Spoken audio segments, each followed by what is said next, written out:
माननीय कांशीराम साहब को सबसे पहले नमन करते हुए बहुजन समाज पार्टी की राष्ट्रीय अध्यक्ष, हम सबकी नेता आदरणीय बहन कुमारी मायावती जी की नीतियों में आस्था और विश्वास व्यक्त करते हुए आज इस कार्यक्रम में हमारे साथ उपस्थित इस कार्यक्रम के मुख्य अतिथि केंद्रीय स्टेट कोऑर्डिनेटर सम्मान्य श्री सुरेश आर्य जी, श्री विशिष्ट अतिथि श्री सीताराम बेगवाल जी, पूर्व प्रदेश अध्यक्ष एवं प्रदेश उपाध्यक्ष श्री धर्म सिंह तारान जी, श्री राजेश मीना वाइडा पूर्व प्रत्याशी, श्री हरिराम गोराबा जी, श्री दयानंद कुलदीप जी, कार्यक्रम की अध्यक्षता कर रहे गौरव मेहता जी, संचालन कर रहे मनोज जी, लोकसभा के प्रत्याशी सम्मानीय सीता जी, श्री शिवराम जी, माता दीन जी और सभी उपस्थित मेरे बहुजन समाज के युवाओं बुजुर्गों, आप सभी को सबसे पहले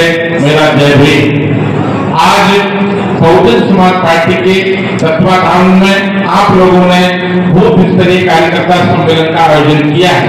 मैं आपको बताना चाहता हूं, इसी तरह से पूरे राजस्थान प्रदेश के अंदर बहुजन समाज पार्टी के कार्यकर्ता हमारे विधानसभा कमेटी के, सेक्टर कमेटी के, जिला कमेटी के बूथ जाकर के, गांव जाकर के और बूथ जिताने का साथियों अभियान चलाया जा रहा है और एक ही नारा लगाया जा रहा है कि वोट हमारा, राज तुम्हारा, नहीं चलेगा नहीं चलेगा।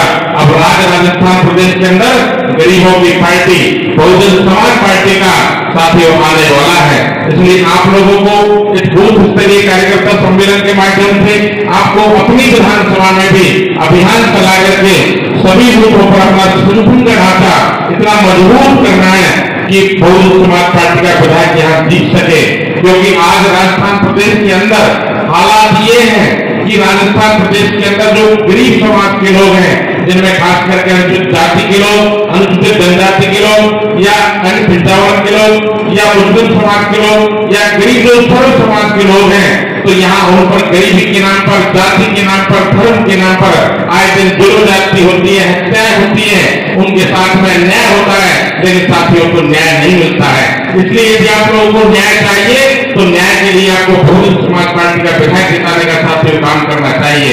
मैं आपको कहना चाहूंगा, बहुजन समाज पार्टी की राष्ट्रीय अध्यक्ष आदरणीय बहन कुमारी मायावती जी, हम लोगों को गर्व है आदरणीय बहन कुमारी मायावती जी पर कि जिस समाज को इस देश के उस समय बहन कुमारी मायावती जी ने जन्म लेकर के और 4 बार उत्तर प्रदेश की मुख्यमंत्री बन के बहुजन समाज के लोगों का साथियों सम्मान बढ़ाने का काम किया है। बहन जी पर हम लोगों को गर्व है। किसान को ये भी बात है, जातीय समाज लोगों पर है तो गरीब समाज आवाज को उठाने का काम सिर्फ बहन कुमारी मायावती जी से करती है। आप लोग जब आप वोट कांग्रेस के हो, विधायक सांसद उनके जिताते हो और जब आप पर जुल्म जाती है, हत्याएं होती है, बलात्कार होते हैं, आपकी जमीनों पर कब्जे होते हैं, तो फिर बीजेपी कांग्रेस के विधायक आपको न्याय मांगने नहीं आए, तो उस समय आपके नए बहुजन समाज पार्टी साथी लड़ाई लड़ती है, दूसरा कोई भी लड़ाई नहीं लड़ता है। इसलिए हम लोगों को इन अत्याचारों से भी मुक्ति है तो फिर समाज पार्टी को मजबूत करना होगा। बहन कुमारी मायावती के हाथों को साथी मजबूत करना होगा। आज राजस्थान प्रदेश के अंदर आप हालात देखिए कि किसी भी वर्ग का व्यक्ति आपको गहलोत की छत में, इस कांग्रेस की छत में साथियों नहीं है और तक युवा का तो पूरी तरह से भविष्य चौपट करने का काम अशोक गहलोत की सरकार ने किया है। राज्य प्रदेश के अंदर बड़े पैमाने पर पेपर करवा करके युवाओं का भविष्य खराब करने का काम किया है। एक गरीब आदमी जयपुर में अपने बच्चे को तैयारी के लिए भेजता है, कर्ज लेता है और पता चला कि पेपर लीक हो गया, फिर दोबारा तैयारी करो। आज जो हमारे युवा है राजस्थान प्रदेश के, वो सारे युवा एकजुट होकर के इस इंतजार में है कि हमको कम मौका मिले और हम लोग हाथी वाला बटन दबाएं और कांग्रेस पार्टी को राजस्थान प्रदेश से बढ़ाने का काम करें। साथ ही युवाओं के साथ साथ जो किसान वर्ग के सदस्य समाज के, उन किसानों के लिए भी कांग्रेस के लोगों ने ऐलान किया था कि हम 7 दिन के अंदर कर्ज माफ कर देंगे। लेकिन मैं आपको कहना चाहता हूँ, इन कांग्रेस की सरकार ने चुनाव पर वादा किया, उस वादे को पूरा नहीं किया। अभी तक किसानों के कर्ज माफ नहीं हुआ राजस्थान के अंदर। आज जमीनों की नीलाम होने लगी, जब मीडिया मामला उठा तो फिर जमीन नीलाम पर इन लोगों ने कुछ दिनों के लिए रोक लगाई, लेकिन कर्ज को माफ नहीं किया, अपने बालों से पकड़ने का काम किया।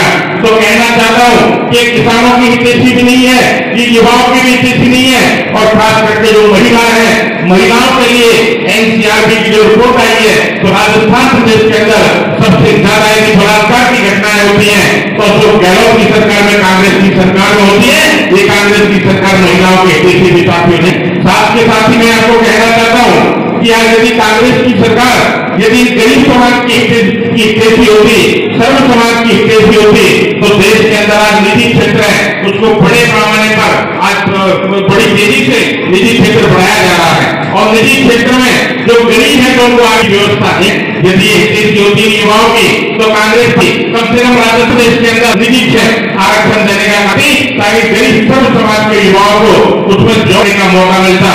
आज बेरोजगारी की मार राजस्थान प्रदेश के अंदर सबसे ज्यादा है, और इसके साथ ही जो राजस्थान प्रदेश के अंदर आदिवासी मुस्लिम है उन पर तो बड़े पैमाने पर साथियों जोरदार की जा रही है।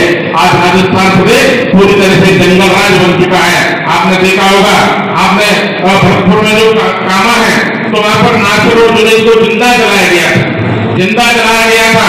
आज राजस्थान प्रदेश के हालात ये है, आज राजस्थान प्रदेश के हालात ये हैं कि राजस्थान प्रदेश हिंदू समाज के लोग हैं।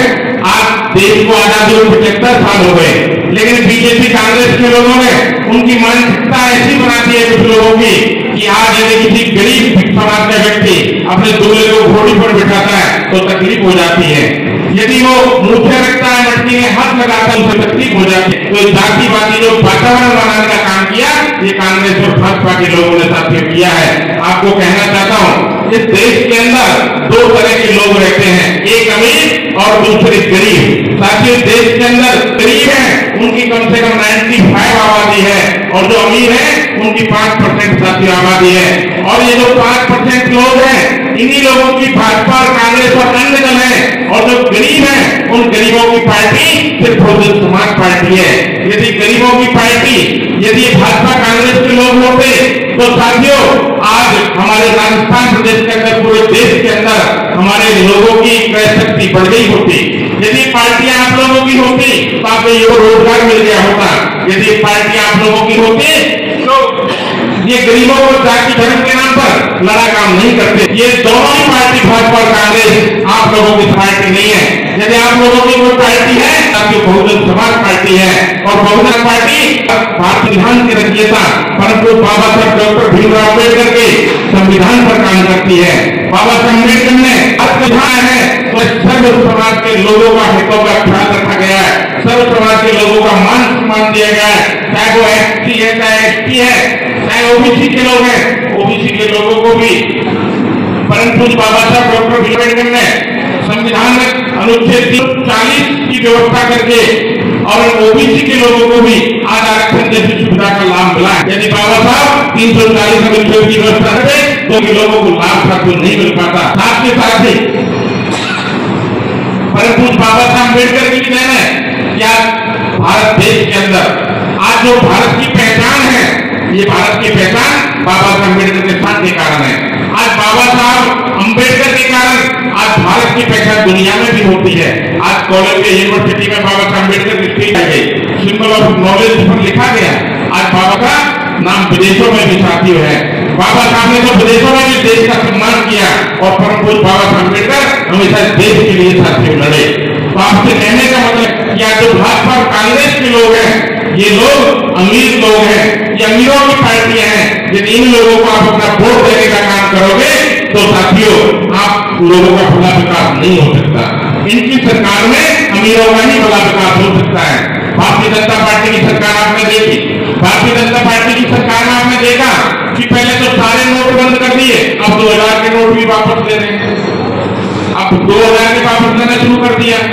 आपको कहना चाहता हूं नोट बदलने से पहले भी नोटबंदी की थी, उस तरह फैल रही थी और गरीब लोग परेशान रहे थे। आज इन बीजेपी के लोगों ने जो चुनाव में वादे किए थे वो सारे वादे तो भूल गए। चुनाव में वादे किए 2 करोड़ नौकरियां देंगे, महंगाई खत्म करेंगे, भ्रष्टाचार खत्म करेंगे, आम आदमी की क्रय शक्ति बढ़ाएंगे, महिलाओं का सम्मान बढ़ाएंगे, किसानों की आमदनी दोगुनी करेंगे। वो सारी तो बातें भूल गए, कहां तक गए? नोटबंदी पर तक गए, गरीबों के हितों को भूल गई। ऐसे ही कांग्रेस के लोग हैं, जब चुनाव होता है तो आपसे झूठे वादे करते हैं और वोट लेकर के फिर आपको भूल जाते हैं। इसलिए साथियों, इन दोनों पार्टियों से आपको सावधान रहना है। एक सांप नाथ है तो नाग नाथ है, और दोनों के समय में धैर्य है। इसलिए दोनों पार्टियों से आपको सावधान रहना है और आप लोगों को बहुजन समाज पार्टी का साथ देना है, अपने बूथ को मजबूत करना है। और यदि बूथ आप लोगों ने जितने भी कार्यकर्ता हैं, यदि आपने अपने अपने बूथ को जिताया तो मैं दावे के साथ कह सकता हूं कि नीम का थाना विधानसभा आप कम से कम 340,000 वोटों से साथियों जीतोगे।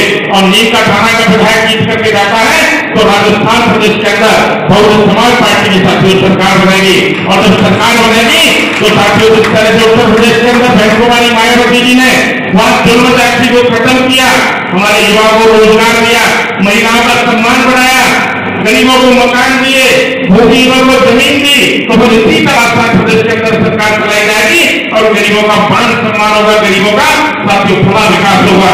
आप लोग बड़ी दूर से साथियों चल करके इधर आए हैं और काफी दूर आप लोगों को जाना है। अंत में यही कहना चाहूंगा कि माननीय कांशीराम साहब जो नारा दिया करते थे कि वोट हमारा, राज तुम्हारा, नहीं चलेगा, नहीं चलेगा।